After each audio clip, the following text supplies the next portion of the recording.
Yo, this is a Bussin' Certified Hood Classic. If you didn't already know, let me put you on game. Now, I'm only joking.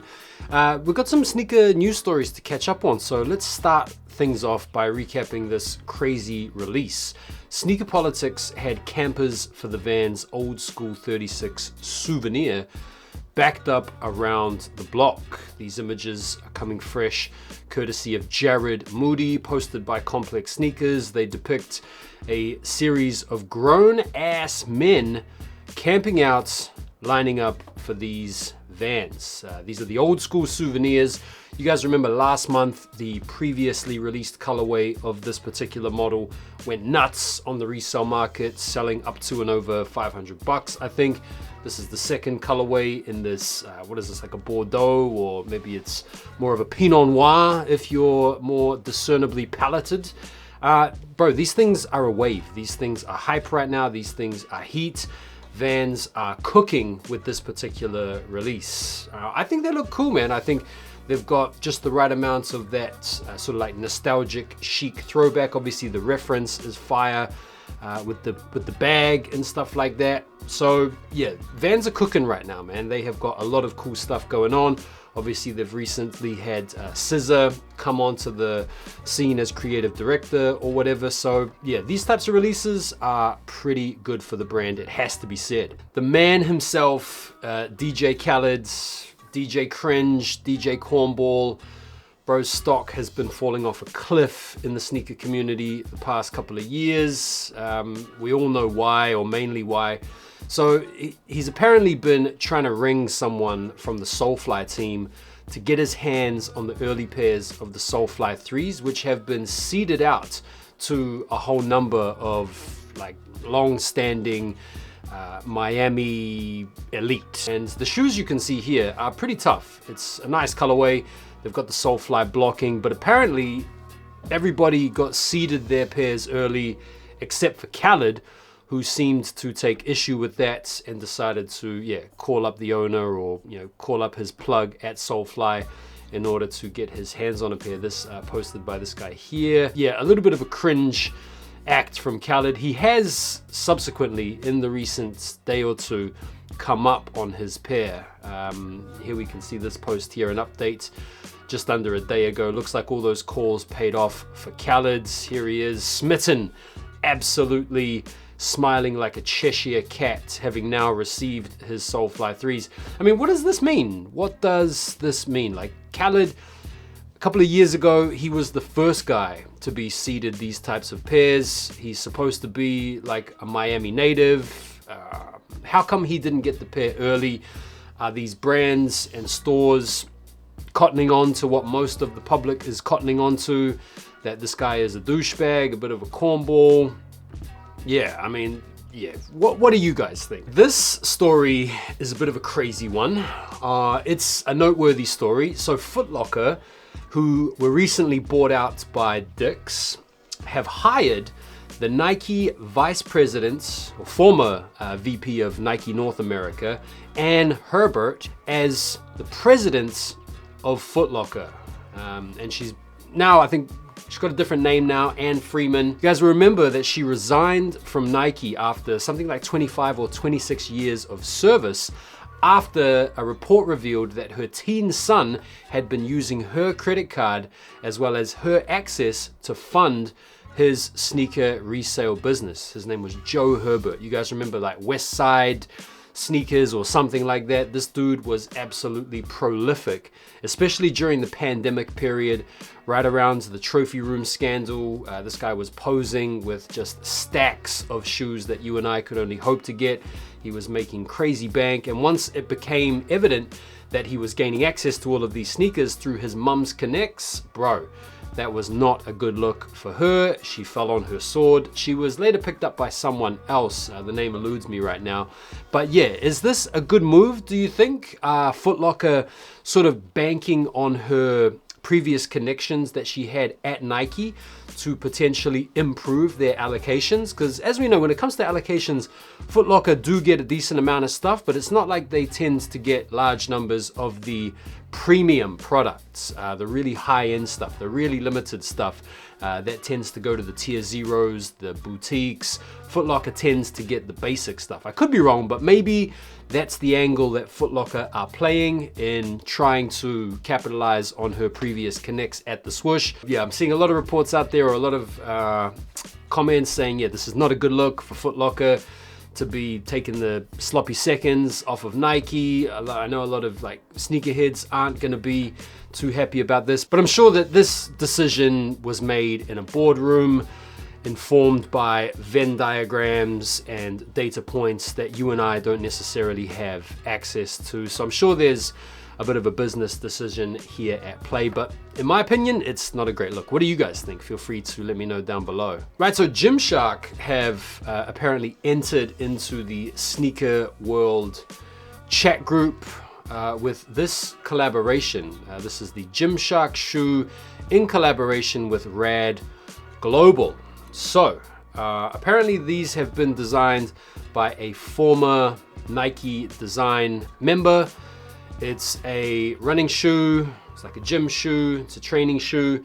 They're coming with a pretty heavy duty looking midsole. There's a whole bunch of different colorways. They look pretty nondescript. I mean, they look like a bit of a Temu shoe, if I'm being honest. There's nothing particularly novel about them, nothing overly interesting about them. Depending on what type of price points they come in at, I could certainly see these being really popular with the people that are already massively into Gymshark.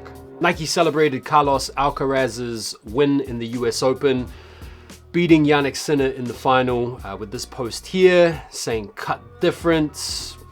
Alcaraz has had a fantastic season, fantastic tournament. What is that, 6 Grand Slams now at the age of 21 or something, 22. Bro is like just getting started and he's dominating. And from a sneaker perspective, he's been regularly donning the Nigel Sylvester Air Jordan 1 lows after his matches, slipping out of his court shoes into the bike airs. He's wearing the Vapor 12s, I think, on court, and yeah, bro is absolutely smashing it right now. I'm really happy for him. Right, so Kanye On have created a deflated tire shoe. I thought meme footwear had gone. I thought we were done with it. I thought it had had its moments, but it's still around, man. These literally look like you're wearing some rims on your feet, man. Some feet for your feet. Look, gotta give them credit where credit's due. I never would have thought to have created a shoe like this. This is something I would have expected to have seen out of the Mischief playbook, to be honest. Where did they go? Have they already gone into administration? These things don't even look like that bad on feet. Wow, I mean, they do, but they don't, if you know what I mean. Right, let's talk about some first looks, some fresh looks, some detailed looks. Let's start off with one of the hottest shoes dropping this month, a shoe that I personally am really holding out for. Hopefully there are plenty of pairs to go around. The Tokyo Air Jordan 5s. These images have them looking clean. Shape is looking good. Quality of the materials is looking good. The fact that we're getting the retro with the yellow toe, I think is fantastic. And these images have them looking really nice. So I'm looking forward to these. Okay, we've got a first look at the Nike Air Max 95 Zip. This almost looks like a little bit of a combo between a Sunder and a 95.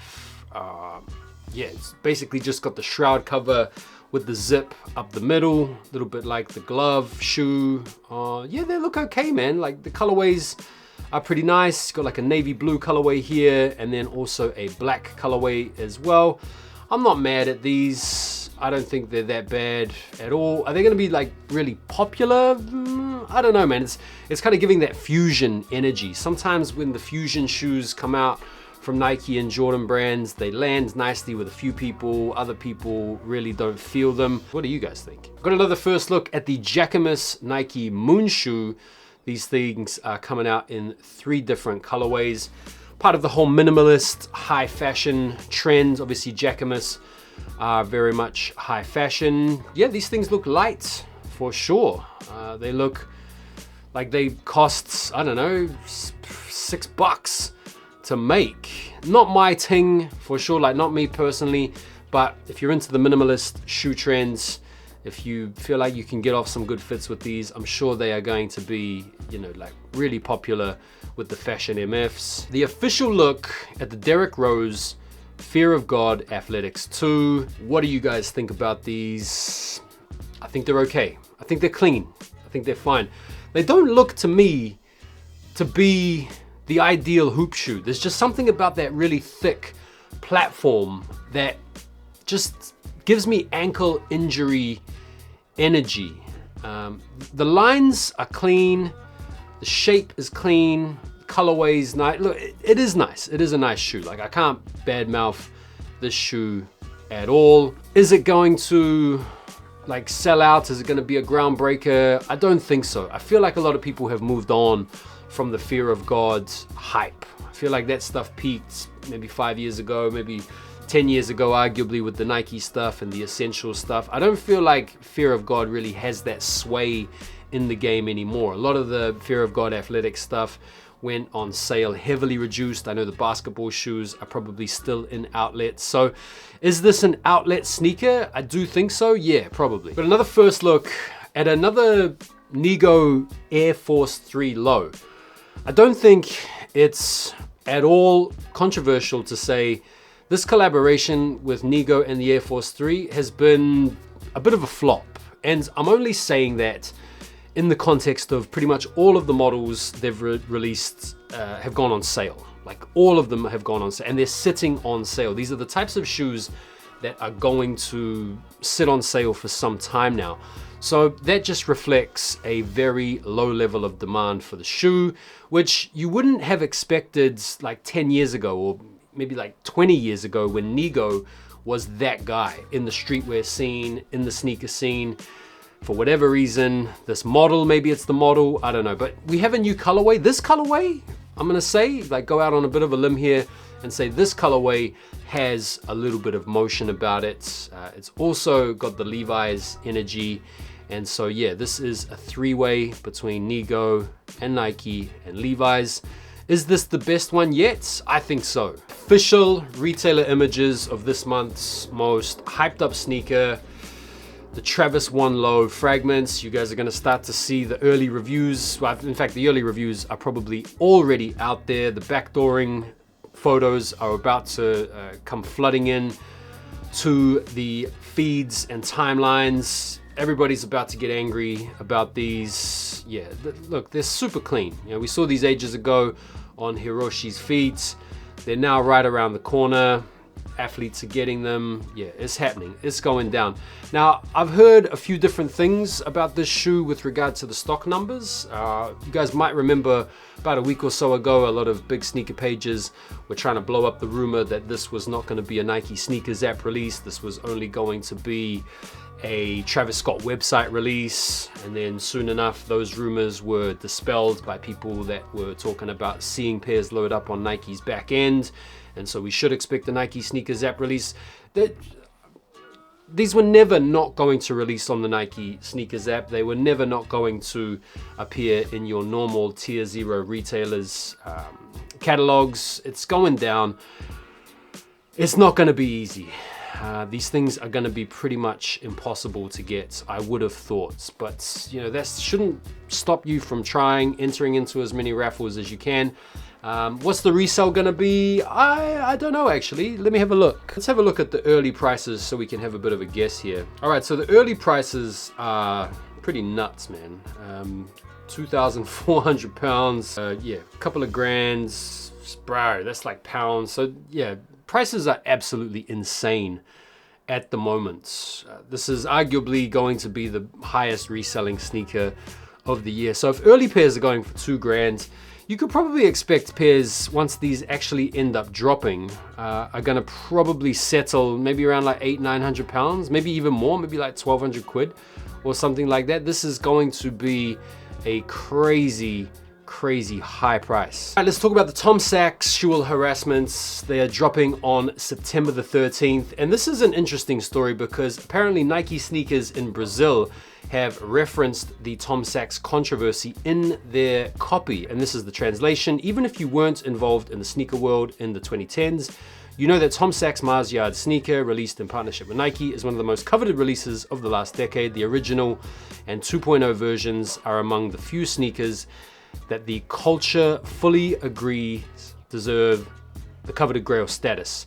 After 2 difficult years, for Tom Sachs, he officially unveiled the Mars Yard 3.0. So referencing the after 2 difficult years parts is obviously referencing the allegations that went down of improprieties, of dodgy workplace conduct, being on Zoom meetings in his undies and creating uncomfortable conditions for female work colleagues. I mean, what do you guys think? Were Nike Brazil right to reference this? Was this maybe like something that kind of got lost in translation a little bit? Were they, maybe trying to say something else, but what ended up coming out was this? Now, these official retailer images have the sneakers looking pretty much as expected. We've been getting more than familiar with this release over the past, a couple of months as the hype has been building. You guys know my position on these. These things are hot property. These things are gonna sell out. These things are gonna resell for a whole bunch of money. Despite the allegations, a lot of people out there are able to separate Tom Sachs from the art that he creates, separate the art from the artist. They look nice. Look, it's a cool shoe. I was never really into the Mars Yard hype myself. I never really fully understood it. Right, so forget your Travis Scott, Nike and Fragment 3-way collab. That's nothing. Check out this collaboration. Bro, ASICS is celebrating the massive FOMO collaboration, which is like a 7-way? Bro, was it like a 6 or a 7-way collaboration? Concepts, Sneaker Politics, Extra Butter, Feature, Lapstone and Hammer, Somewhere, and the Whitaker Group. Bro, all of these cats have joined forces to create this sneaker, and you're telling me that the coming together of these 7 brands, the amalgamation of all of the creative intelligence and intensity and energy of all of these individually artistic entities have concocted this, a Charlotte Hornets ASICS. Bruv, are you serious? The Grapesics. These are just some grape ass ASICS. Honestly, somebody can maybe fill me in. Maybe there's some sort of hidden details that are imperceptible, but you're telling me that these 7 came together to create this. Bro, these are some GRs, my bro. Anyway, look, they are still nice. Fair play to all of these companies. I think all of these companies are pretty known for their creativity as well as their individually backdooring ways. Nah, I'm only joking. Now, what do you guys think of these? Is this serious? I had a really good look at the Jordan 17 Low Infinite Archives. These things are apparently on display in South Korea, not necessarily available for purchase. These things are supposed to be dropping in October, but yeah, they're on display. Nike Lab, let's take a look at them. Clean shoe, clean colorway, looking dope. You guys know my position on these. These things are like the next wave. First look at the Hellstar Adidas Superstar. Man, these things are looking pretty crazy. These things are looking pretty fire. I mean, I'm not into Hellstar, but from what I know, man, Hellstar are really popular over there in the US. Maybe some of you streetwear cats or fashion MFs can let me know. These kind of have like a little bit of off-white energy about them. Maybe it's that orange tag on the back that's giving the energy, that slightly deconstructed look. They almost have a bit of that Jeremy Scott energy as well, with the flames shooting off the 3 stripes. A little bit of graph or tag action on the fronts. These do look pretty cool, man, like, to be fair. The Air Jordan 6 White Infrared is back in 2026. It's gonna be coming out, it's not alongside, but it's gonna be coming out in the same year as the reverse black infrareds that we spoke about in the last episode. So this is a pretty legendary shoe for sure. You know, 2010 release. I can remember the 2014 release. That was the last pair of these that I had. You guys remember the controversy around that shoe was that the infrared blocking on the midsole was a little bit too infrared. A lot of people like the sort of varsity red throwback from the 2010s. The 91s have that slightly more Bulls-esque type red on the midsole. Classic shoe. It's definitely one of those OGs for the collectors. It's gonna be pretty cool to see these come back. All right, so let's finish off by talking about some of the sneakers you guys might want to keep an eye out for dropping before the weekend. You've got the Yu-Gi-Oh! Air Max 95s, the Joey Wheeler. From what I'm hearing, those things are supposed to be quite limited. So yeah, check out your sneakers app for that release. There's also a whole bunch of apparel dropping as well. September the 13th, the big release of the week arguably has to be the Jordan 5 OG Fire Reds with the black tongues. Been looking forward to this shoe for a minute. And then apparently you are going to also be able to come up on those burgundy Vans as well. I think that's going to be available online. And that about wraps it up for today. So listen, I appreciate your guys' support on the channel. As always, like the video before you bounce, subscribe to the channel if you haven't already done so. Do me a favor and go and subscribe to my second channel, my golf channel, which will be linked in the description, because I'm trying to build that channel up, man. And have yourselves a great day. I'll see you on the next one. Take care for now, and peace.